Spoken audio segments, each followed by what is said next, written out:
Mga katrabaders, problema na naman natin. Nagkasipon na naman yung mga sisiw natin dahil nga sa ulan init. Sa singaw ng lupa, nalalangap nila. Kaya yun, talagang napabili na naman tayo ng Bitrasin Gold. Ito yung binili natin na pangpainom sa kanila. Yung nakaraan kasi, doon namin ito linagay sa may tabi ng kalsada. Baka siguro nabila doon. Tapos napainom ng kapatid ko dahil siya naman ang naiwan dito kasi nasa trabaho kami.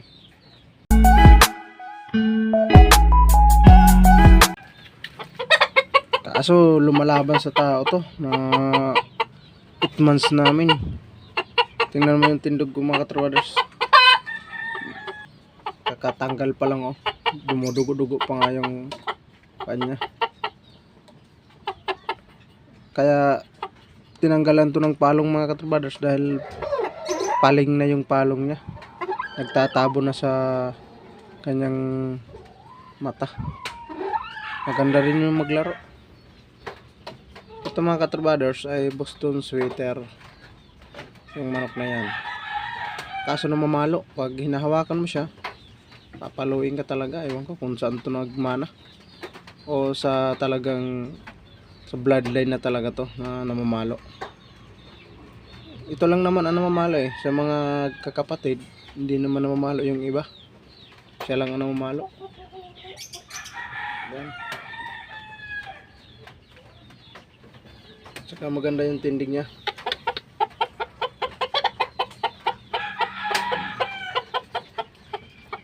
Ilalaban na to sa linggo. Yan mga katrabaders, pulang pula yung mukha niya. Ganyan lang yung pakapalong, hindi na pinaganda. Nasabihin na hindi siya maganda na klaseng manok dahil hindi siya pinaganda ng pagpalong. Hindi mo na namin pinakain para matuyo yung kanila ilong. Bitrasin muna yung binintin muna namin na pinapainom. Wala muna yung kain. Yun muna ang ginawa namin dahil sa init ulan, yung singaw ng lupa, kadalasan talaga nagkakasipon yung mga sisiw natin. Kaya kailangan talaga natin alagaan ng maayos at i-check natin lagi bawat araw, kasi malay natin yung mga iba natin ng mga sisiw, nakala natin okay, yun pala ang iba mayroon ng mga sipon, magkakarahawa-hawa. Katulad nito, medyo tuyo na yung kanila mga ilong, pero hindi pa natin yan pinapakain. Bitrasin lang muna yung pinapainom natin na mintin sa kanila.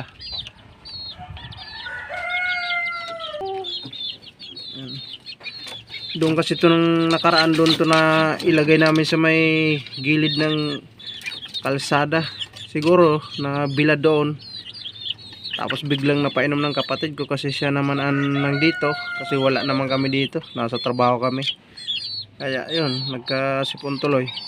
Pero okay na, medyo tuyo na yung mga ilong nila, hindi na masyado basa. Pero hindi natin yan muna pinapakain para tuloy-tuloy ang pagaling nila.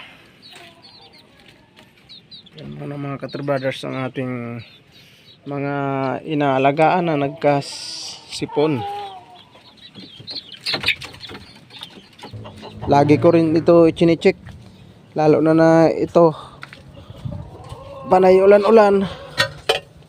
Yan, kailangan pa rin natin yan i-check na mga pakainan nila. Baka kasi may mga tubig, tapos biglang malagyan ng ulan. Yun talaga ang number 1 na sanhi sa pagiging sipon sa mga manok natin. Dahil medyo madumi-dumi na naman mga katrabaders, kulungan ng manok kailangan malinis pa rin yan para yung mga bakterya ay hindi kumapit sa mga manok natin na mga naglulugon. Hanggang dito na lang muna tayo mga katrabaders. Thank you so much sa inyo dyan, at thank you rin sa mga suporta nyo sa walang sawa sa akin. Thank you so much. God bless.